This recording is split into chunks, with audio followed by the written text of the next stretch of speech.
Oh my God, I forgot about this. Oh, I forgot about this right here. So this was the Brittany Griner play in the fourth. Watch Brittany Griner bulldoze CaitlinClark. She completely bulldozes CaitlinClark in the fourth quarter. Stephanie White hate CaitlinClark with the passion. I am convinced she definitely hate CaitlinClark with a passion. Watch this, guys. Watch this.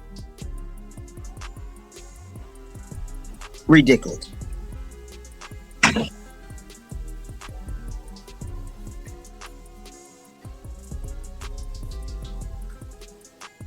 What seemed like a brief moment on the court quickly turned into a discussion that refused to fade away. Days later, weeks later, fans were still talking about it, and for many, the conversation had grown far bigger than the game itself. The instant CaitlinClark became involved in another controversial collision with Brittany Griner, social media erupted. Slow-motion replays spread everywhere, new camera angles surfaced, fans dissected every frame, reaction videos flooded timelines, and countless theories began circulating. Everyone appeared to see something different, yet almost no one could agree on the biggest question of all. Did the league handle the situation the way fans expected? That is where the story truly started. While the game moved forward, the internet did not. It rarely does. Instead, the debate intensified with every passing hour, every new post, and every fresh discussion creating even more arguments. Then came the fan response, and that was when the situation reached another level. Some believed the league handled everything appropriately, while others felt stronger action should have been taken. A different group argued that the entire controversy had been blown far out of proportion. Regardless of where people stood, one reality became impossible to ignore. As the debate continued to grow, another name suddenly began appearing everywhere, immediately capturing the attention of Fever fans, Sophie Cunningham. Anyone familiar with Cunningham knows she has never been the kind of player to shy away from a challenge. She competes with passion, plays with intensity, and brings an edge that naturally draws attention. That is exactly why any comment connected to her quickly becomes a major talking point. The moment her name entered the discussion, the conversation exploded even further. Every quote turned into a headline, every reaction sparked a new debate, and every discussion generated another wave of opinions across social media. Before long, basketball pages were covering it, podcasts were breaking it down, and national sports shows were weighing in on the situation. Even casual sports fans who rarely follow the WNBA suddenly found themselves aware of the controversy and the arguments surrounding it. That alone showed just how massive the conversation had become. Then another question emerged, one that seemed to divide fans more than anything else. Why does every CaitlinClark controversy become a national story? For her supporters, the answer seemed straightforward: attention. You say or what you do, just know you will never be part of this club. Like the video, hype the video, let me know your thoughts in the comment section below, and subscribe to the channel. That would mean so much to me. Brittany Griner getting away with murder last night against CC22. Oh Lord. How is this not a moving screen on Griner? Caitlin can't get a foul to save her life. Let's take a look, shall we? Ooh. Brittany put a little extra in that. A little extra elbow in that.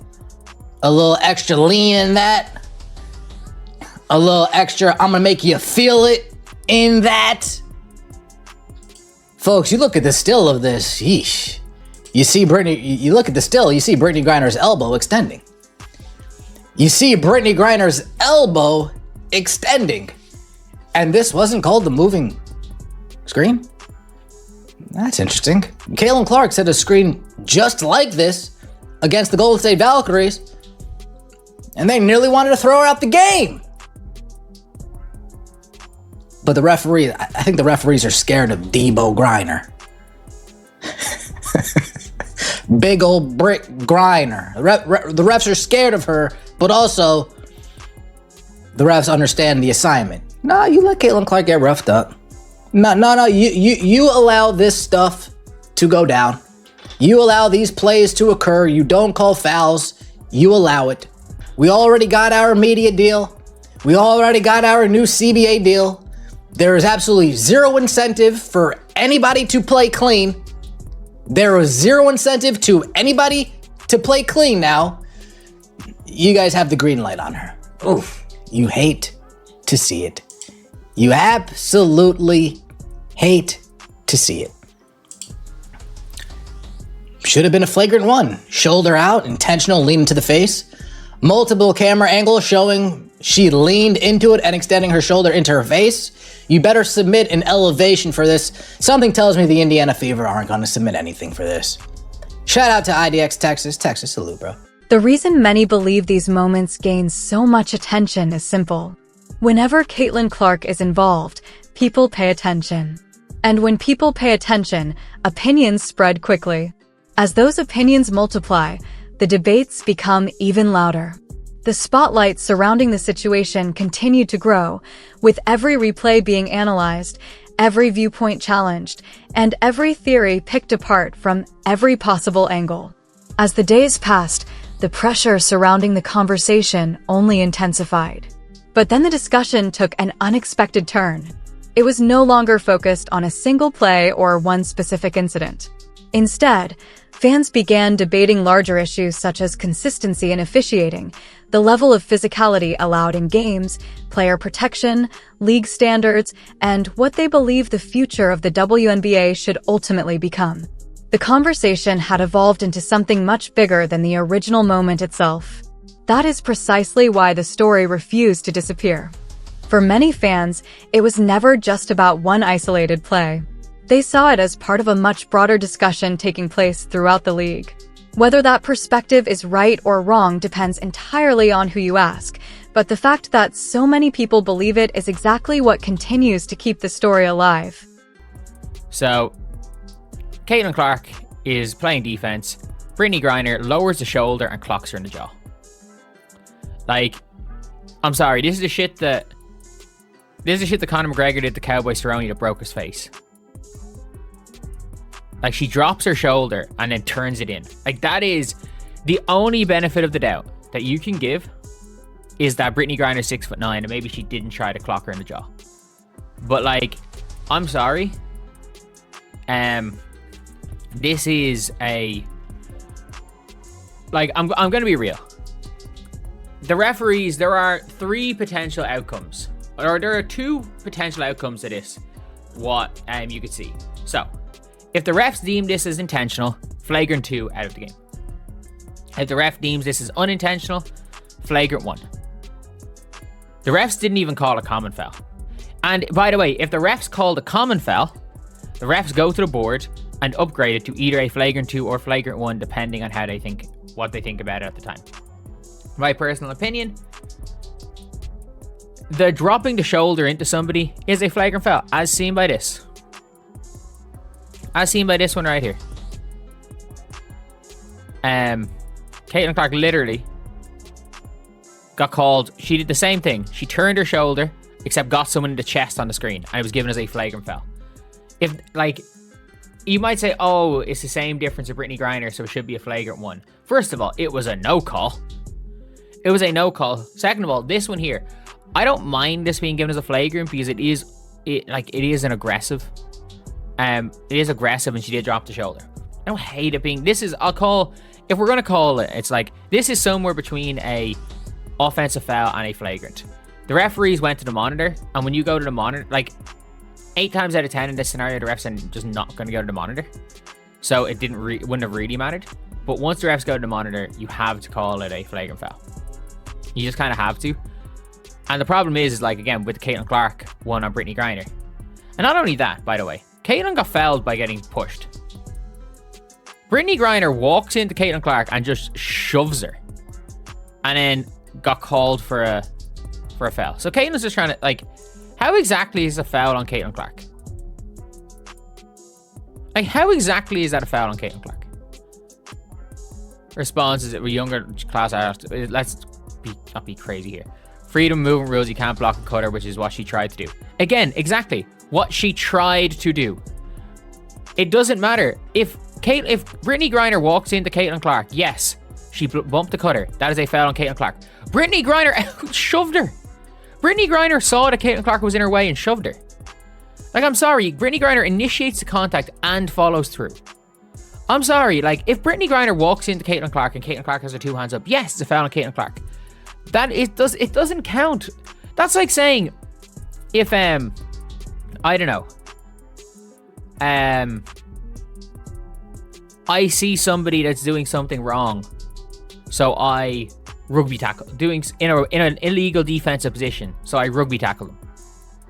Or I see, I don't know, it's like being an offensive player and you're about to get hit by a moving screen. So instead of getting hit by a moving screen and drawing the foul, you decide to turn and shove the person setting the screen. No, it doesn't work like that. It doesn't work. Freedom of movement does not allow you to stop before contact and shove somebody. What continued to fuel the conversation was not just the play itself or the headlines that followed, but the perception that grew around it. In modern sports, perception often becomes just as important as the actual event, sometimes even overshadowing what happened on the court. That is exactly what seemed to happen here. As fans, analysts, former players, and media personalities continued sharing their opinions, the discussion expanded far beyond a single moment in a game. Different interpretations emerged, new debates surfaced, and every angle of the situation was examined repeatedly. Some viewed the incident as another example of the intense physicality that has become a major talking point in the league, while others saw it as part of a broader conversation about consistency, player treatment, and officiating standards. Meanwhile, through all the noise and constant attention, Caitlin Clark continued doing what she has always done, playing basketball, competing at a high level, and focusing on helping her team improve. Despite the endless discussions surrounding her, she remained focused on the game itself. Yet the spotlight never seemed to move away. Every performance, every interaction, and every moment on the court continued to attract enormous attention. That is the reality of being one of the most recognizable athletes in the league. When a player reaches that level of popularity, every action becomes a topic of discussion, every discussion creates new headlines, and every headline adds another chapter to an already growing story. What makes the situation even more interesting is that the season is still unfolding. There are important games ahead, playoff races to watch, rivalries that continue to develop, and countless opportunities for new storylines to emerge. The WNBA is experiencing unprecedented attention, with record-breaking viewership, increased media coverage, and a growing fan base that follows every major development closely. As a result, moments that might have passed quietly in previous years now become national conversations almost instantly. If one controversial incident was capable of generating this much debate, it raises an obvious question about what could happen when the next major moment arrives. Whether it involves a heated rivalry, a crucial game, or another highly discussed on-court interaction, the reaction will likely be just as intense. Fans are paying closer attention than ever before, and every significant event seems to spark another wave of discussion across social media, television, podcasts, and sports platforms. Based on the response from fans, media personalities, analysts, and the basketball community as a whole, one thing has become impossible to ignore. This story is no longer just about a single incident. It has become part of a larger conversation about the league, its future, its stars, and the growing attention surrounding women's basketball. And judging by everything that has happened so far, everyone is already waiting to see what the next chapter will bring.